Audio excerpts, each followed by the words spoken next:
दुय्यम निबंधक कार्यालयामध्ये म्हणजेच सब रजिस्ट्रार कार्यालयामध्ये जर एखादा दस्त नोंदवलेला असेल आणि त्या दस्तावर दस्त लिहिलेली तारीख वेगळी असेल आणि दस्त नोंदवलेली तारीख वेगळी असेल तर तो दस्त बेकायदेशीर होतो का?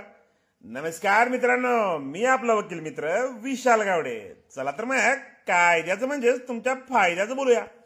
नोंदणी कायदा म्हणजेच रजिस्ट्रेशन ऍक्ट मधील काही महत्वाची कलमे आहेत. त्या महत्वाच्या कलमापैकी नोंदणी कायद्यातील कलम 23 हे दस्तऐवज नोंदणीसाठी देण्याच्या कालावधीबद्दल आहे. यानुसार मृत्यूपत्रा व्यतिरिक्त इतर कोणत्याही दस्तऐवजाची नोंदणी त्यांच्या अंमलबजावणीच्या तारखेपासून म्हणजे स्वाक्षरीच्या तारखेपासून 4 महिन्याच्या आत सब रजिस्ट्रारकडे सादर केली जाणे आवश्यक आहे.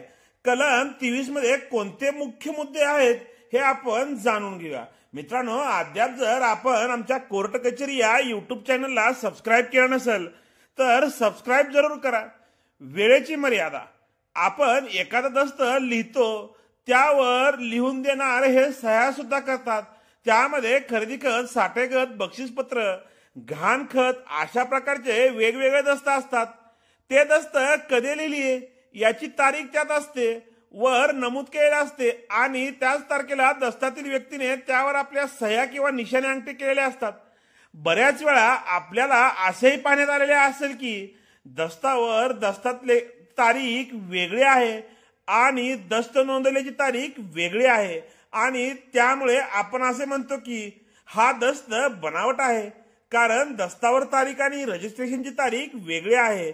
तर यामध्ये बेकायदेशीर काहीही होत नाही.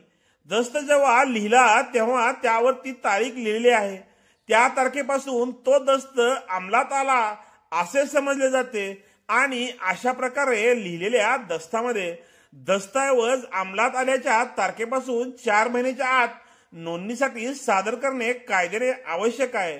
हा नियम वर नमूद केलेल्या शाखेत बक्षीसपत्र, घाणखत्र वगैरे दस्तसाठी आहे, परंतु याला काही अपवाद आहेत. काही दस्त लिहिल्यापासून 4 महिन्याच्या आतच रजिस्ट्रेशन करावे लागते. हा नियम काही दस्ताच्या बाबतीत शिथिल करण्याचा आलेला आहे. मित्रांनो, अशाच नवनवीन कायदेविषयक माहिती जाणून घेण्यासाठी आमच्या कोर्ट कचेरी या ऑफिशियल इंस्टाग्राम पेजला फॉलो करा. हा नियम मृत्यूपत्रांना लागू होत नाही. तसेच माननीय न्यायालयाची एखादी डिक्री म्हणजेच हुकुमनामा किंवा ऑर्डरच्या प्रतीची नोंदणी ती अपील करण्यात आल्याच्या दिवसापासून 4 महिन्याच्या आत केली जाऊ शकते. या कलमांचा मुख्य उद्देश असा आहे की दस्त एका तारखेला लिहिला गेला आहे आणि अनेक दिवस त्याची नोंदणी केली नाही तर दस्ताच्या अंमलबजावणीमध्ये भविष्य काळामध्ये वाद उपस्थित होऊ शकतात. दस्ताची अंमलबजावणी झालीच नाही अशा स्वरूपाच्या तक्रारी उपस्थित होऊ शकतात. त्यामुळे या 4 महिन्याच्या मुदतीमध्ये दस्तऐवज सब रजिस्ट्रारकडे सादर केले जाणे आवश्यक आहे. माहिती आवडल्यास या व्हिडिओला जास्तीत जास्त शेअर करा व कोर्ट कचेरी या युट्यूब चॅनलला सबस्क्राईब करा.